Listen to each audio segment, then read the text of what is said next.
నమస్తే సార్. నమస్తే. సార్ ఈ మధ్య కాలంలో మీరు కూడా చూస్తూ ఉంటారు. చాలా మంది భార్యలు భర్తల్ని చంపేస్తూ ఉన్నారు. హనీమూన్‌కి తీసుకెళ్ళి కూడా భర్తని చంపేసిన సిట్యుయేషన్స్ మనం న్యూస్‌లో చూస్తూ ఉన్నాం. ఇలాంటి పరిస్థితుల్లో కొంతమంది అబ్బాయిలైతే అసలు భయపడుతున్నారు పెళ్లి చేసుకోవడానికి. వద్దు నేను చేసుకోను పెళ్లి.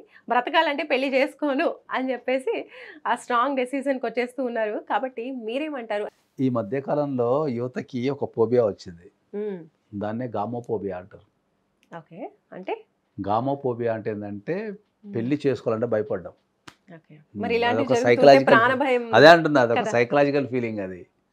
ఇప్పుడు ఈ భారతదేశంలో వరుస జరుగుతున్న సంఘటనలు కావచ్చు, అవి నిజంగా భయపెట్టేలాగే ఉన్నాయి తర్వాత కదా. ఈ ఆడవాళ్ళు పెట్టే కేసులు కావచ్చు, కోర్టు ఇష్యూస్ కావచ్చు, అవును. అడ్వకేట్ ఇష్యూస్ కావచ్చు.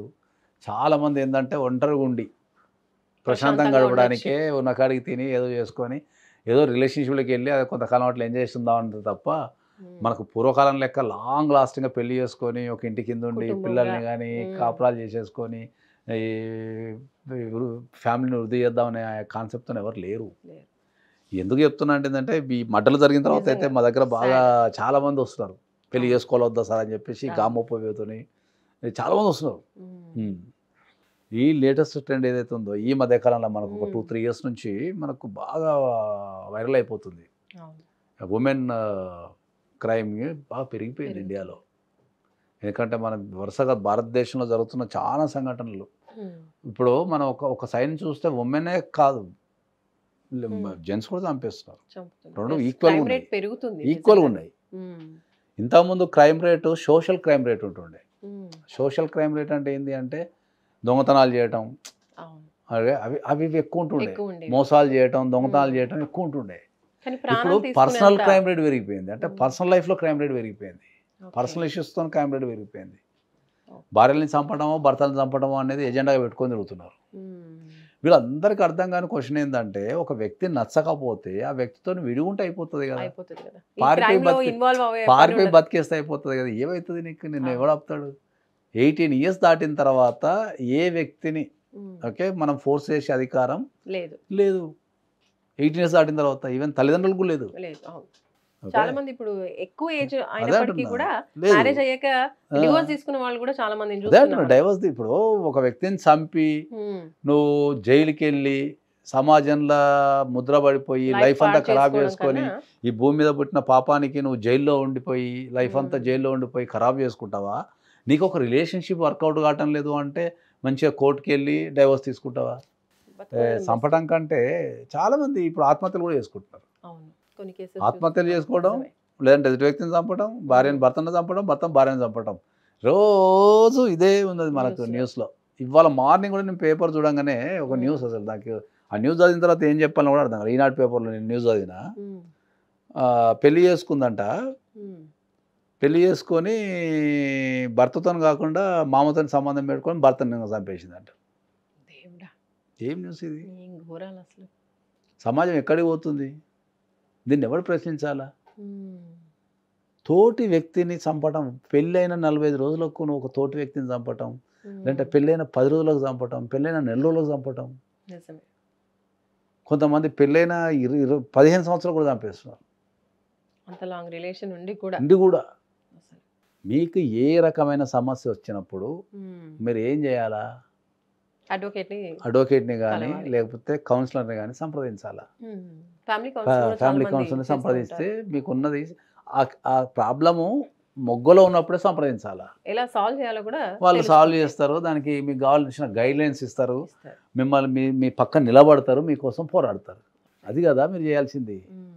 మీరు పోయి వ్యక్తుల మీద దాడి చేసేసి చంపేసి జీవితాంతం జైలు ఉండే కాన్సెప్ట్ ఏంది? మొన్న వరంగల్లో ఒక డాక్టర్ని చంపేసింది ఒక అమ్మాయి బాయ్ ఫ్రెండ్తో. మొన్న ఇక్కడ తేజస్విని ఒక అమ్మాయి ఎవరినో చంపేసింది. మొన్న హనీమూన్లో ఒక ఆమె చంపేసింది. మొన్న మీర్పేటలో ఎవరో భార్యని చంపి ముక్కలకి కుక్కర్లు ఉడకబెట్టిండు మొన్న ఒక 6 months క్రితం. తర్వాత ఎక్కడో ఒక అమ్మాయి మేజర్ హస్బెండ్ ఉంటే వాడిని చంపి డ్రమ్లో పెట్టి పెట్టింది బాయ్ ఫ్రెండ్తోని. అరే మనిషిని నీకు ఒక వ్యక్తితోని కలిసి జీవించలేని ఉన్నప్పుడు చట్టంలో ఎన్నో ప్రొవిజన్స్ ఉన్నాయి. వాటిని ఉపయోగించుకొని న్యాయస్థానానికి వెళ్ళి ధైర్యంగా చెప్పగలుగు, నువ్వు వెళ్ళి నిలబడి చెప్పు ధైర్యంగా. నేను ఆపేదేవాడు? సార్ నేను పలానా వ్యక్తిని పెళ్లి చేసుకున్నా సార్, ఈ వ్యక్తితో కలిసి ఉండలేను, నాకు ఈ కారణాలు ఉన్నాయి, నాకు డైవర్స్ ఇచ్చామని అడిగితే ఓ సంవత్సరం 2 సంవత్సరాలు దిగితే నీకు వెయిట్ చేసేస్తే నీకు డైవర్స్ వచ్చేస్తుంది, నీకు నచ్చిన వ్యక్తితో జీవించవచ్చు కదా. ఈ క్రైమ్ లో బతుకంత ఇప్పుడు నీ బతుకంత జైలునే ఉంటావు కదా, బతుకంత జైలునే ఉంటావు కదా. ఆ విధంగా ఆలోచించట్లేదు. ఎవరు ఆలోచిస్తున్నారు చెప్పండి? 90% of the murders by society, society not by individuals. Okay, అంటే అదేలా సొసైటీ. సొసైటీ అంటే ఏముంటది? ఇప్పుడు పెళ్లి, ఇప్పుడు ఒక అమ్మాయి ఒక అబ్బాయిని ప్రేమించింది, ప్రేమించినప్పుడు ఏం చేస్తారు తల్లిదండ్రులు? ఆమె కౌన్సిలింగ్ ఇవ్వాలా, పాసిబిలిటీస్ చేయాలా, ప్రాక్టికాలిటీ ఎంత ఉంది, వాడు మంచోడా చెడ్డోడా, ఇవన్నీ వెరిఫికేషన్ చేసుకోవాలా. వాళ్ళని ఒక ప్రాక్టికల్ వేలో మనం వాళ్ళని సరిదిద్దాలా, కౌన్సిలింగ్ ఇవ్వాలా, తీసుకెళ్లాలా, సరిదిద్దాలా. చెప్పగానే కొట్టడాలు, లేకపోతే చచ్చిపోతాను బెదిరించడాలు. మొన్న మ్యారేజ్ విషయంలో కూడా తల్లి కాదన్నందుకు తల్లినే చంపేశారు. అది చూడు మరి, అది మరీ ఘోరం అసలు. 16 years అమ్మాయి, చిన్న అమ్మాయి, మైనర్, ఒక 16 సంవత్సరాల అమ్మాయి కనిపించిన తల్లిని చంపింది అంటే దాంట్లో ఆమె పాత్ర కంటే సొసైటీ పాత్రనే ఎక్కువ ఉందని చెప్తాను నేను. 100%. ఒక వ్యక్తి ఆత్మహత్య చేసుకున్నా కూడా అంతే చెప్తాను నేను. ఇప్పుడు ఒక వ్యక్తి ఉన్నారు, ఆత్మహత్య చేసుకున్నారు, మరి చుట్టుపక్కల పర్సన్స్ అంతా ఏం చేస్తున్నారు? ఆత్మహత్యకు కారకులు ఎవరు? ఇప్పుడు చుట్టుపక్కల పర్సన్సే కారకులు దానికి. స్వేచ్ఛ అనే జర్నలిస్ట్ చనిపోయారు, అంతే. సమాజమే దానికి బాధ్యత. సమాజమే అంతే కదా. ఇప్పుడు ఒక ఆత్మహత్య ఎప్పుడు చేసుకుంటారు చెప్పండి, నాకు తెలియక అడుగుతాను.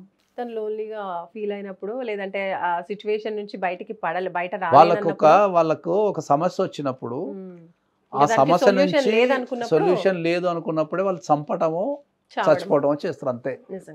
ఓహో దీనికి ఇంతకు మించి సొల్యూషన్ లేదు అని ఫీల్ అయినప్పుడు చేస్తారు. దీనికి ఇంతకు మించి సొల్యూషన్ లేదు అనే అవకాశాన్ని కల్పించేది మన చుట్టుపక్కల ఉన్న సమాజమే.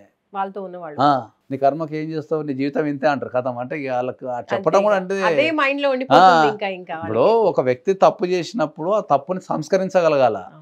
ఓహో నువ్వు తెలియక చేసినావు తప్పు, ఇంకోసారి తప్పు చేయకు, జీవితాన్ని ఇట్లా సర్దిద్దుకొని చేయాలా, అంతే తప్ప జనరల్గా ఏం చేస్తారంటే నువ్వు నేను చెప్తేం లేదు, నువ్వు కావాలని తప్పు చేసినా అనుభవించుకో అని చెప్పి వాళ్ళు వదిలిపెట్టేస్తారు.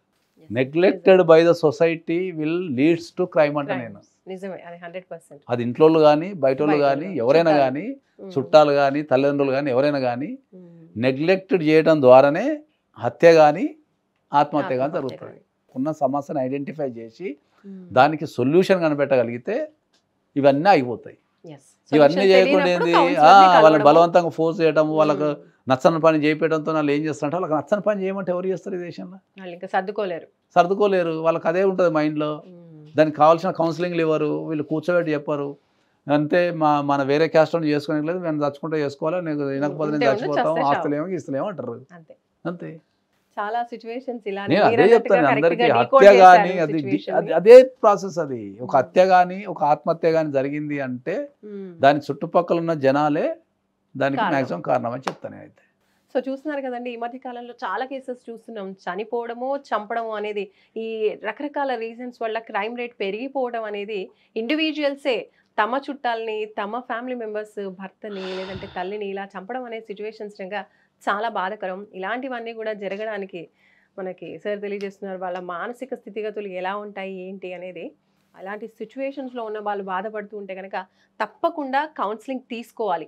అది ఫ్యామిలీ మెంబర్స్ నుంచి మనకు కరెక్ట్ కౌన్సిలింగ్ రానప్పుడు బయట మనకు సమాజంలో పర్టికులర్ సిచ్యువేషన్కి సంబంధించిన కౌన్సిలర్స్ కూడా అవైలబుల్గా ఉంటారు. కాబట్టి ఆ పీపుల్ని కలవడం, ప్రాబ్లమ్కి సొల్యూషన్ ఫైండ్ అవుట్ చేయడం అనేది ఆలోచించాలి. కానీ ఇలా చంపడమో చనిపోవడమో చేస్తే ఫైనల్లీ చనిపోయిన వాళ్ళు చనిపోతారు, దానికి కారణమైన వాళ్ళు మాత్రం కంపల్సరీ బిహైండ్ ద బార్స్ ఉంటారు. కాబట్టి ఈ విషయంలో అందరూ కూడా జాగ్రత్తగా ఉండాలి. చూస్తూనే ఉండండి సుమన్ టీవీ. నమస్తే.